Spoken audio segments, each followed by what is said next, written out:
There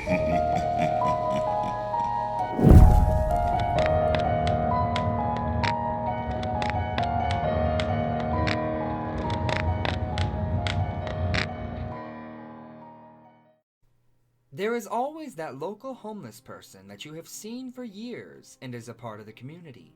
The kind of person who you grow accustomed to seeing on your daily route. They might be on a corner with a sign, digging through a shopping cart filled with trash, or collecting cans. These people we pay no mind to because they are there, down on their luck, and we don't want to feel like them because their life is down the drain. They often go unnoticed, not because we don't see them, but because we don't want to see them. To us, they are a reminder that the world is a horrible, stinking, rotting, corrupted place, where anything can and will go wrong. To us, they are shit on our shoe, a nuisance, an undesirable piece of shit that you may walk on one day, and the results of your run-in may stick with you for a while. In Newark, New Jersey, there is a park where many homeless people spend their days, their nights, and their lives. They beg, scrounge, and collect their existence from the streets and its people. They simply try to survive on what they are given, or what they can take.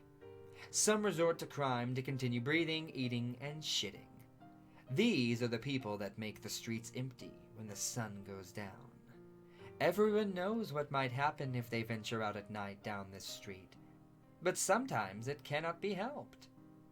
Being a born native, she should have known better.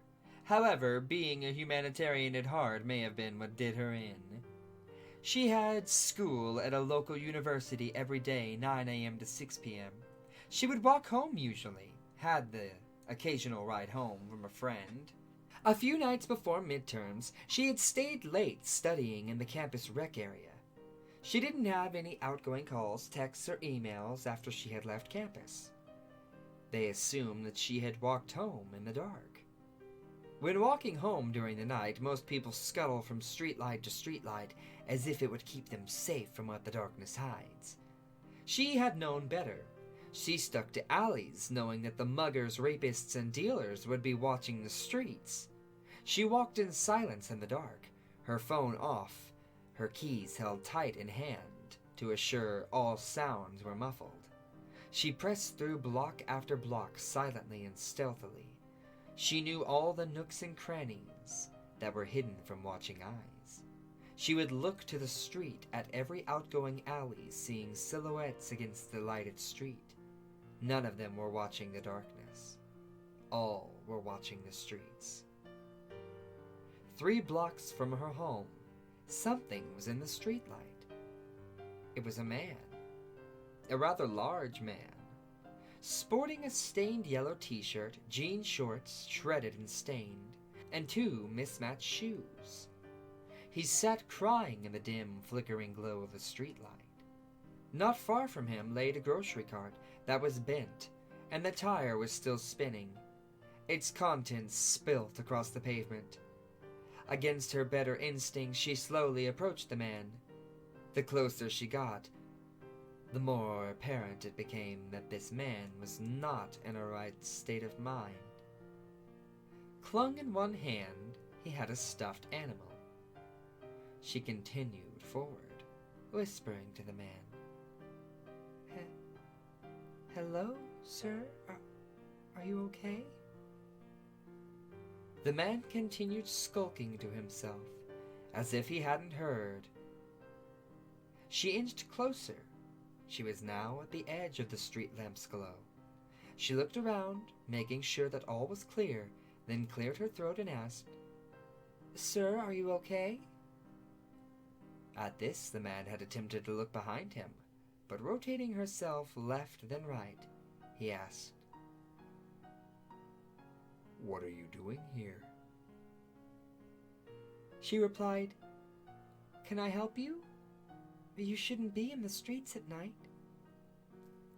He said nothing, as he shifted his weight back and forth to try and rock himself up. Finally, he was on his feet. He began attempting to pick up what he had spilt, but he had difficulty breathing from the sounds he was making. Seeing this, She had bolted forward and began picking up what looked to be stuffed animals, random fast food bags, and newspapers. As she picked things up and started stuffing them in the cart, she noticed that the man had stopped making sounds. She turned around to see if the man was okay. He was standing there with the stuffed animal in his hand. He held it out to her. She looked shocked. She asked, "Is this for me?" She began to walk towards him, and once she was a mere few feet away, the stuffed animal fell from his hands. She bent down and picked it up, only to look up and see the man had leaned backwards an unnatural amount, exposing his stomach. She heard tearing sounds coming from within him, and noticed many things were moving within his skin, pressing against it, trying to force its way out. The ripping sounds grew louder as his navel erupted with bile, blood, and gelatin slime. It smelt of sour, decayed meat. From the eruption came out many glossy skinned appendages that quickly grasped onto her. As she began to scream, she was quickly muffled by a phlegm of mucous membranes that were secreted from the appendages themselves. It began bending forward, bringing the head of what was a man back into her view. From his throat opened a new orifice, which opened up to reveal two barbed hooks dripping with a strong-smelling liquid.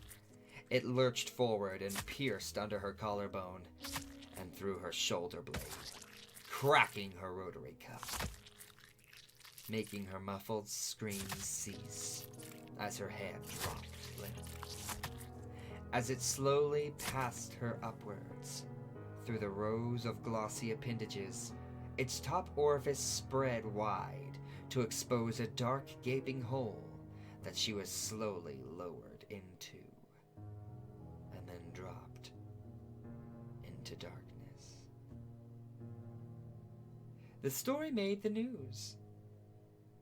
University student disappears with no trace.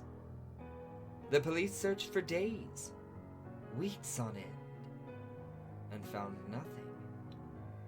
It wasn't until months later that her car keys were found some 5 miles outside of town in a storm drain.